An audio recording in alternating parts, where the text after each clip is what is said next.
Hi, everyone. Dr. Justin Golston here. And in the next video, we're going to begin with the Web3 use cases for the government.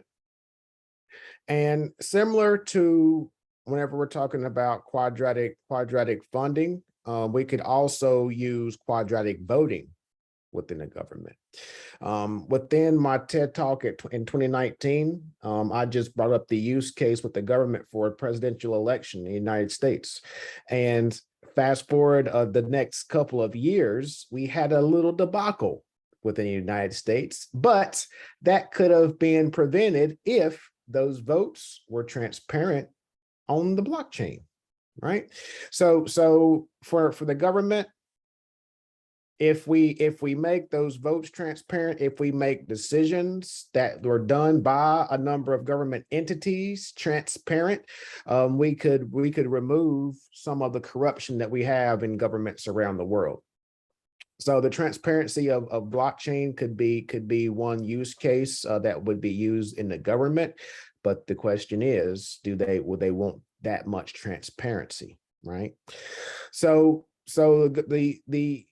the government is one thing. In terms of media, the metaverse is going to have a big impact on media. NFTs, non-fungible tokens, are already beginning to be used within the media. There's one artist in Canada where he created 1 million NFTs for an album. And he made 1 million NFTs of an album and sold them for $1, okay, US. Once that NFT was released, it sold out in 40 seconds. Now, not only did he make $1 million in 40 seconds, not only did he go platinum in 40 seconds, because it was an NFT, I could have bought 10 of those. I could have bought 10 of those albums, which were NFTs. I only need one. So then I'm going to resell that album for $10 that it's normally going to be on iTunes for Apple, right? And I'm going to get $9 back because that artist is going to get $1. So if they do it right and they do the royalties, so not only do they get the initial sale of $1 million, but if he puts it in a smart contract, that he gets 10% of every single sale from now until the end of time, that individual is getting royalties for the rest of their lives.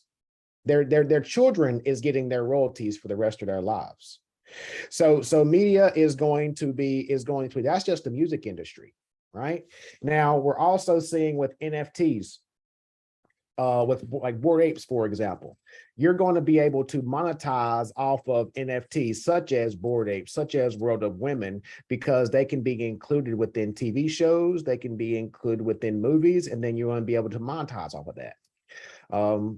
Also with artists on the contracts, all of those contracts where that's been an issue within the music industry, all of those contracts were written on a blockchain. And although some contracts were written, some artists still have issues of receiving payments, right? Because there's intermediaries, there's humans dealing with those contracts. If it's within the smart contract, that money gets locked up, and then that money automatically gets dispersed to the artist, right? So Web3 and blockchain is going to have a significant impact on media. In terms of banking, we talked a lot about banking in the first video, but one thing that we did not talk about was CBDCs, Central Bank of Digital Currencies, where there's going to be some countries that are going to create their own stablecoin.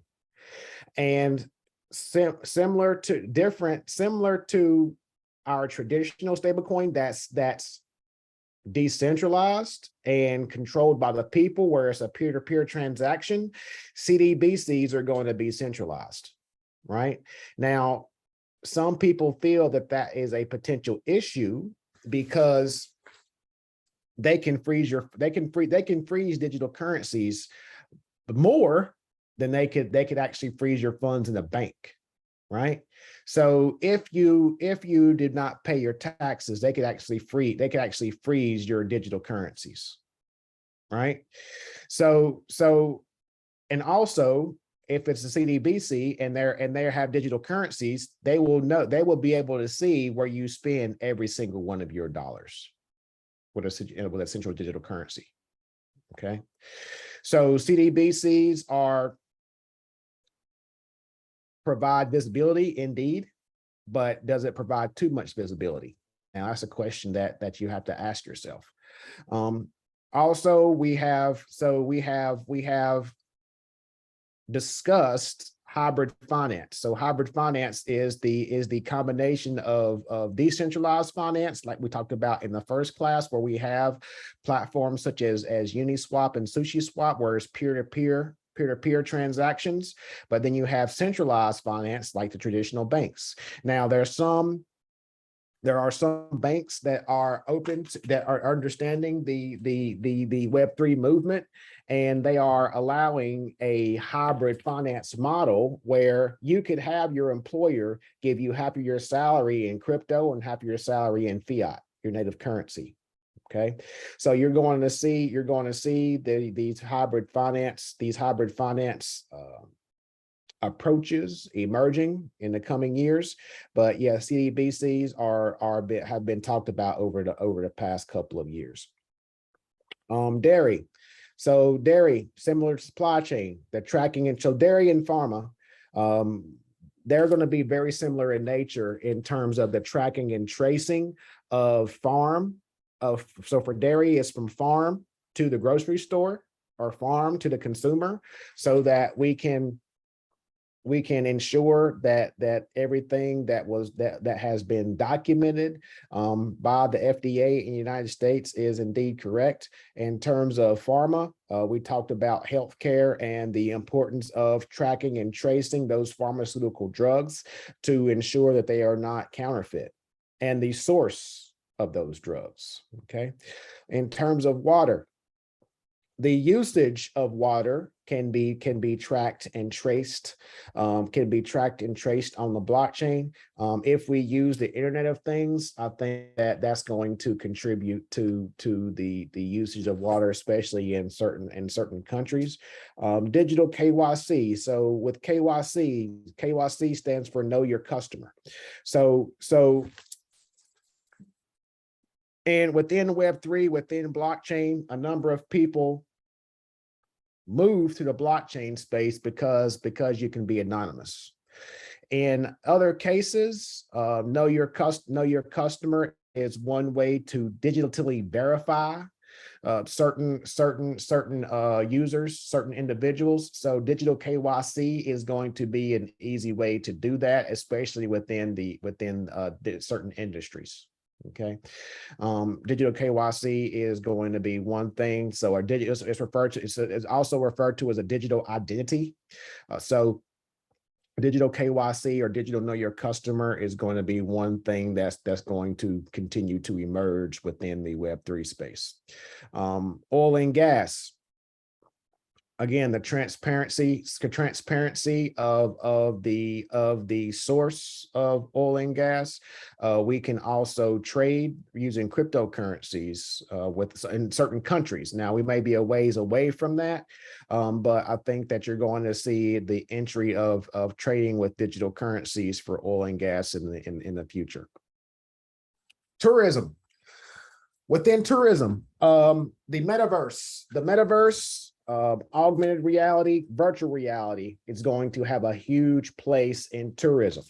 AR and VR. So if you wanted to go to Spain, right, I can throw on an AR and VR headset, and it could be like I'm actually in that country that I always wanted to go to. I always want to go to Africa. I want to go on an African safari. So I could actually use AR and VR and be on an African safari, saving me a lot of money. So you're going to see the entrance of AR and VR within the tourism industry. And then finally, we have insurance. So similar to the legal aspect where we have a lot of middlemen, you're going to see a lot of things written on a smart contract where it's going to take out some administrative roles within the insurance industry. A lot of underwriting within the insurance industry will be written on smart contracts, and that is going to make it's going to potentially bring the cost down of insurance because the overhead will be reduced because a lot of those things will be automated.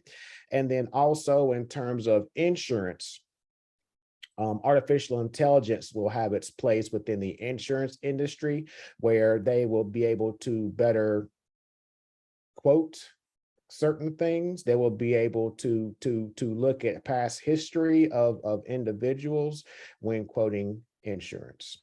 So that's all we're going to have for this video. Until next time.